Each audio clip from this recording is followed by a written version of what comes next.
자, 황재원 증인, 신라면세점 판촉팀장입니다. 위증하면 국회 증언부 감정법에 따라 처벌될 수 있다는 점을 알려드립니다. 창원지방법원 김인택 부장판사하고 아는 사이 맞죠? 네, 맞습니다. 김인택 부장판사는 창원지법 형사 합의 4부의 명태균 게이트 담당 재판장입니다. 증인 올해 2월 28일, 5월 3일 히로시마와 광저우로 김인택 판사하고 여행 다녀오신 거 맞습니까? 의원님, 지금 이 질문은 제가 지금 사실 수사를 받고 갔던 거 맞아요? 여행 다녀온 거? 수사 중이라서 제가 답변하기가 좀 양해 부탁드리겠습니다. 올해 2월 7일 화면 좀 올려주세요. 200만 원 상당의 막스마라 코트를 95% 할인된 금액 15만 원에 사는데 당사자가 아니라 증인이 김인택 부장판사 여권 사진으로 대리구매하신 거 맞죠? 예, 이것도 지금 수사 화면 올려주세요. 진행되는 상황이라서 양해 부탁드리겠습니다. 그러니까 대리구매 해준 건 맞습니까? 수사를 받고 있는 상황입니다. 그래서 네. 근데 3주 후에 히로시마로 김인택 부장판사하고 골프 여행 떠나신 것도 맞고요. 네, 수사를 받고 있는 상황입니다, 의원님. 죄송합니다. 본인 2월 12일 날 인천지방법원에서 신라면세점 명품 시계 밀수 사건으로 집행유예 선고 받으시고 그 담당 변호사 조용현 변호사 판사 출신입니다. 서울고법 판사 출신 조 변호사와 김인택 판사와 본인 3명이서 히로시마 골프 여행 가신 거 맞죠? 네, 지금도 수사를 하고 있는 상황이라서 제가 좀 죄송합니다. 지금 올 4월에도 아니냐 안 하냐를 물어볼 사실관계를 말씀하시면 되지 수사 중요하고 재판 중에 뭔 상관 있어요? 4월에 톰 브라운 바람막이 자켓을 또 증인이 구입합니다. 이번에는 200만 원짜리를 80% 할인받아가지고 40만 원에 샀고 이때도 김인택 부장판사 여권 사진으로 증인이 법인카드로 결제를 했습니다. 그것도 맞습니까? 네, 수사를 받고 있는 상황. 맞아요, 안 맞아요? 일주일 뒤에 또 둘이서 광저우로 골프 여행 가신 거 맞죠? 네, 수사를 지금 진행하고 있는. 골프비 누가 계산했습니까? 이것도 법인카드로 결제하셨나요? 절대 안. 본인 수사 받는 것은 대리구매잖아요. 이거는 수사 상황이 아닌데 왜 답변을 못 합니까? 아닙니다. 수사를 받고 있는 상황. 관세법 대리구매로 지금 검찰에서 수사 중인 거 맞죠? 네, 맞습니다. 네, 이거 대리구매한 걸로 지금 검찰 수사 중이잖아요. 그러면 이 골프비 누가 냈습니까? 법인카드로 결제한 거 맞아요? 그 부분도. 왜 신라면세점이 판사 골프 접대합니까? 면세점하고는 전혀 관계가 없는. 그럼 본인 카드로 결제했어요? 그것도 지금 회사랑은 전혀 관계 없는 거고요. 지금 본인이 왜 김인택 부장판사한테 이렇게 계속 대리구매해주고 접대해주고 왜 그러시는 거예요? 무슨 관계입니까? 이거 두 사람 알고 지내지 10년 넘었는데 이거 한 번만 그러신 거 아니죠? 대리구매 몇 번이나 해줬습니까? 지금 수사가 그 부분에 대해서도 지금 이루어지는 걸로 알고 있습니다. 이 당시에 관세청은 신고 됐는데도 당사자들 서면 조사조차 특히 판사에 대해서는 조사조차 없었고 증인만 지금 대리구매로 중앙지검에 송치되어 있는데 본인하고 김인택 부장판사하고 공범으로 보여지거든요. 맞습니까? 네, 그 부분도 지금 중앙에서 지금 수사 중인 걸로 알고 있습니다. 본인 증언할 것도 없는데 왜 나왔어요, 그러면? 저는 들어가십시오. 최진수 윤리감사관님 나오십시오. 김인택 부장판사 명품 수수, 골프 접대 의혹이 지금 증인 답변을 보시면 사실로 확인이 되는데요. 올해 2월에 지금 이게 문제가 됐고, 그런데 윤리감사관실에서 뭐 하고 계신가요? 왜 이거 결과 빨리 안 내놓으십니까? 저희들은 9월 무렵에 인지하게 됐습니다. 이 사실을. 그러니까 9월 달에서야 이걸 알게 되셨단 말입니까? 2월 달에 지금 이게 문제가 됐는데 벌써? 예. 확인됐는데 2월 달에 윤리감사관실은 도대체 뭐 하고 계시는 데인지는 모르겠습니다. 이게 지금 부장판사 여권 사진으로 명품들을 대리 구매를 한 거거든요. 관세법상 대리 구매가 공범 관계로 보여지고 그러면 윤리감사관실에서는 빨리 이걸 조사해가지고 검찰에 수사 의뢰하셔야 되거든요. 이 부장판사에 대해서 징계하시고 어떻습니까?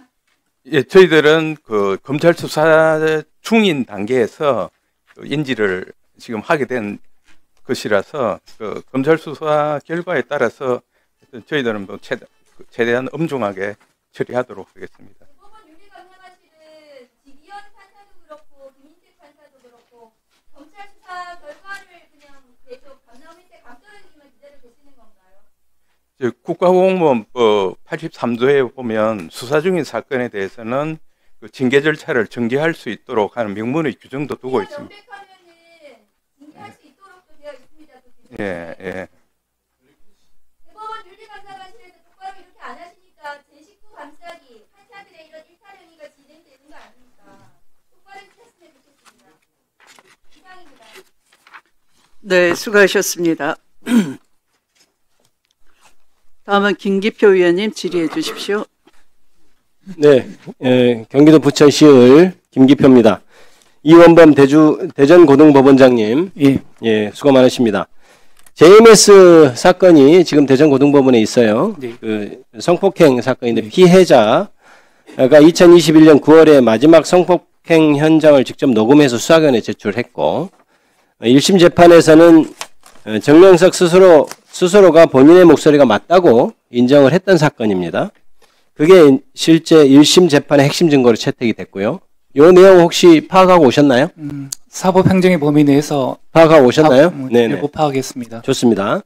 1심 재판부는 피해자 보호를 위해서 녹음 파일의 등사를 불허했어요. 녹음 파일 등사해달라고 하니까.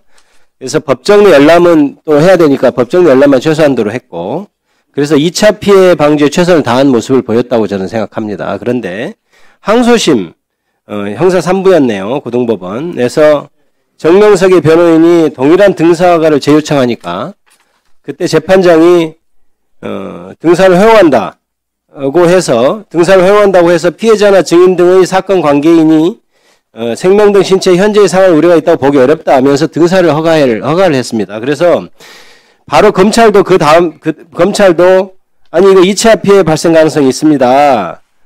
실제로 정명석 재판에서 제출했던 의견서가 다른 공범 사건에 서로 이렇게 전달되고 이런 과정이 이미 있었고, 그러니까 이게 만약에 등사가 되면 큰일 납니다라고 2차 가해 발생 가능성을 얘기하면서 절대 반대 의견을 제기했고요. 그랬더니 그 다음날 재판부가 상대방 방어권을 위해 열람 등사를 허용한다. 재판부에서 협의에 결정한 사안이 따르라고 해서 등사를 강행합니다. 그래서 그게 4월 16일인데요. 4월 19일 날 피해자가 홍콩에서 여기 형사산부로 직접 전화를 해요.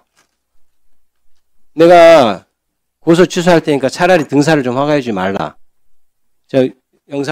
목소리 좀 틀어볼까요? 편지 받을 때까지는 절대 복사 허락해 주지 마세요. 제가 직접 전화 안 하면 제 말을 안 들을 것 같아서요. 제가 얼마나 더 기다려야 되고 얼마나 더 참아야 되는 거예요, 혹시?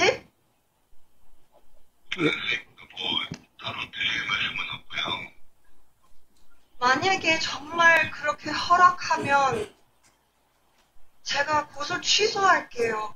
저 더 이상 안 할래요. 너무 힘들어요. 저도 제 삶을 살아야 되거든요. 자, 그래서 피해자 측 변호인도 진정선 어겨서 3차례나 제출해서 이거 철회해달라고 했어요. 이게 참 어이가 없는 것이, 그리고 또 검사가 이거에 대해서 항고도 제기하고 그래서 극구 말리는 그런 노력들을 많이 하는데 결국 재판부가 정명석 변호인한테 해당 녹음 파일 등사를 해줍니다.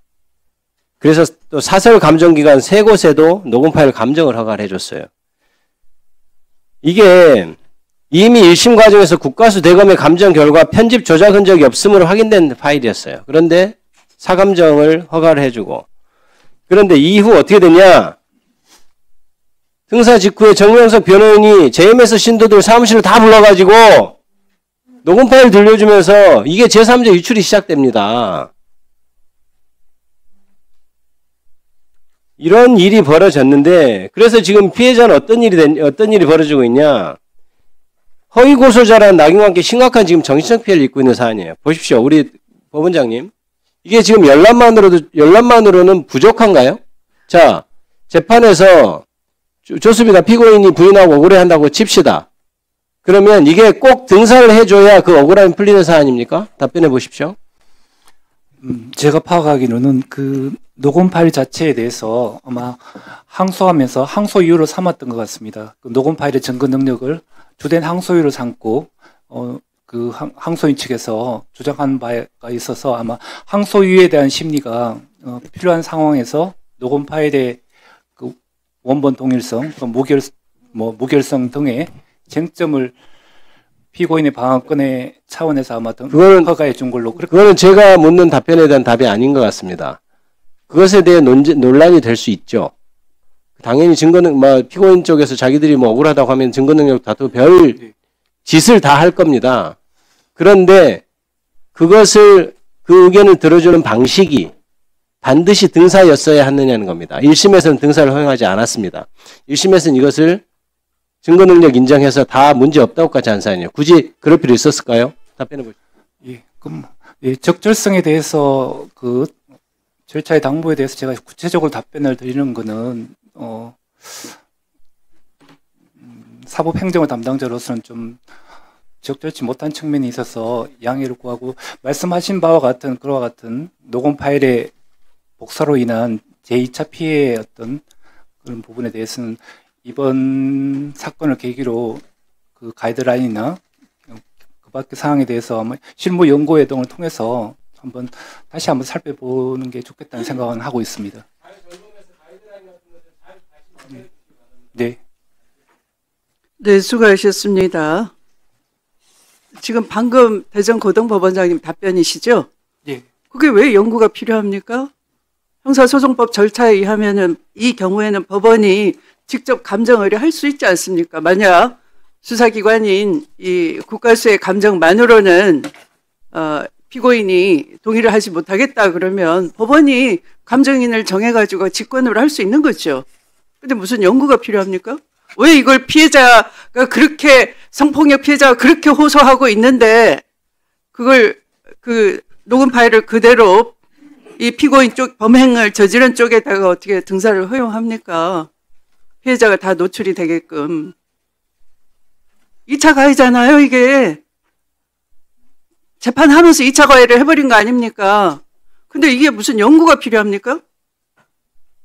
답변해 주시죠. 제가 구체적 사안이어서. 구체적 사안은 아니고, 지금 들어보니, 그 경우에는 법원이 얼마든지 직권으로 감정인을 정해서 확인을 할 수 있는 사안이었는데 잘못된 것 같다 할 수 있는 거잖아요. 그렇게 하지 않습니까? 아마 법원장님은 재판 그렇게 하셨을 것 같은데요. 저도 그런 경험이 있고. 이상한 재판이잖아요. 다시 한번 살펴보겠습니다, 위원장님. 제대로 답변해 주시기 바랍니다. 박준태 위원님 질의해 주십시오. 예, 김기표 의원님 좋은 질의해 주셨습니다. 저도 동의합니다. 정책 질의하고 싶은데요. 지금 대한민국에 이거보다 더 중요한 사안이 없어서 제가 말씀드릴게요. 어제 민주당에서 자칭 법원 개혁 방안을 발표했습니다. 저는 사법 파괴 선언이라고 생각을 합니다. 법원의 민주당 의지대로 재편하려는 그런 시도가 있는데 이게 세 가지로 압축이 됩니다. 첫 번째 대법관 증원, 두 번째 내란 특별재판부 설치, 세 번째 사심제로 불리는 재판소원 도입입니다. 어제 지방법원 1일차 국정감사에서요. 법원장들께 제가 여쭤보니까 내란 특별재판부 설치는 위헌성이 짙어서 반대한다. 사심제는 사회적 약자에 대한 보호가 어려울 수 있고